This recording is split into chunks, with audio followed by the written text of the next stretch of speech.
movement is the lunge.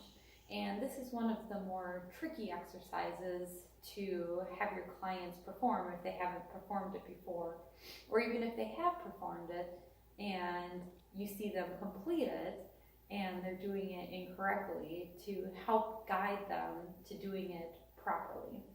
So a lot of times when I see people completing the lunge, especially first-time clients, I'll see a lot of forward lunges with their knee going over their toe. And we all know that that's incredibly unsafe and improper form. So I like to always have my clients do the reverse lunge.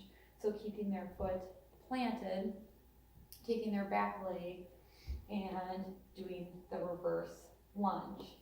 Now I know this one's a little more tricky, especially for first-time clients, but I find that when you set up their form the correct way the first time, that it'll really ensure that they're always doing their form safely and correctly, and they're also going to be working on balance at the same time.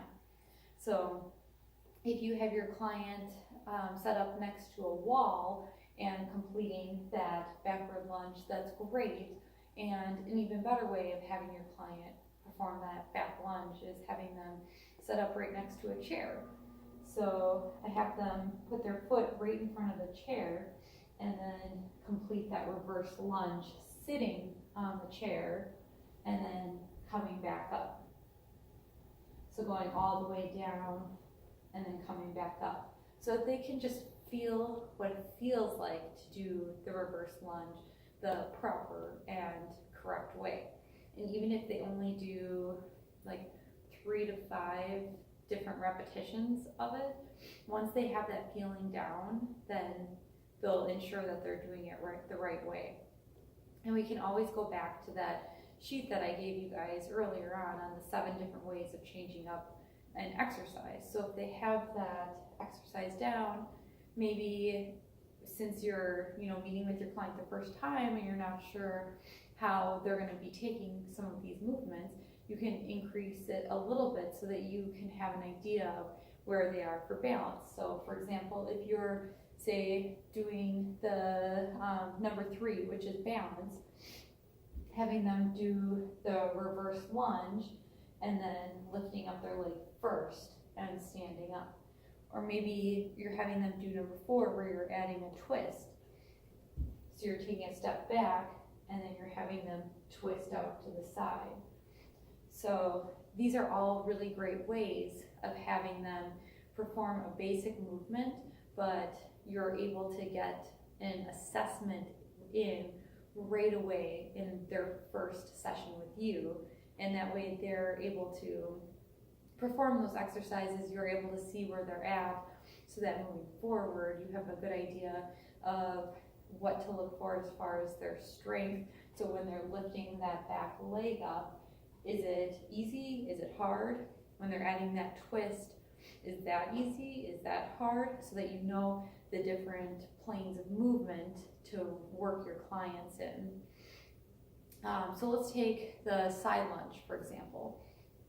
So you have a brand new client, once again, who says that they're great at side lunges. And what do you see? You see this.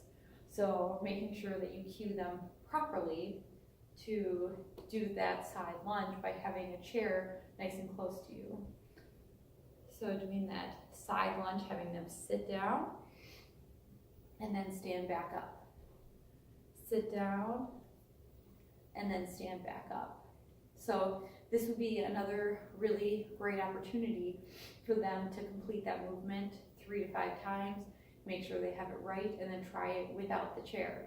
Make sure that you have a mirror in front and on the side of them so that they can see that movement, and make sure to use all of those different cues that work for that particular client if they're responding best to where they should have their weight dispersed. So keeping your weight in your heels, wiggling your toes, or if they need the specific body alignment.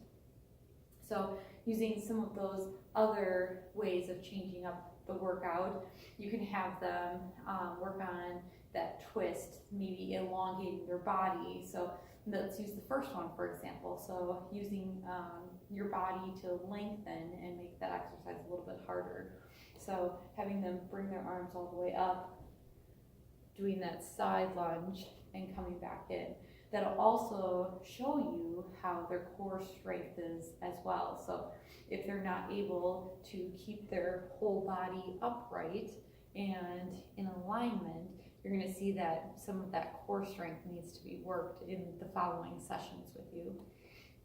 Also adding that twist, you might be able to start to combine some of those exercises. So if you see that they have done that first one, elongating with that side lunge very well, you might even have them tilt out to the side, come back in, and then stand up to see how their obliques are responding to that type of exercise. And then once again, you can even add a couple different exercises to see how well they're performing there too. So elongating, down, and then even bringing your knee up. Down, bringing your knee up for a little extra balance.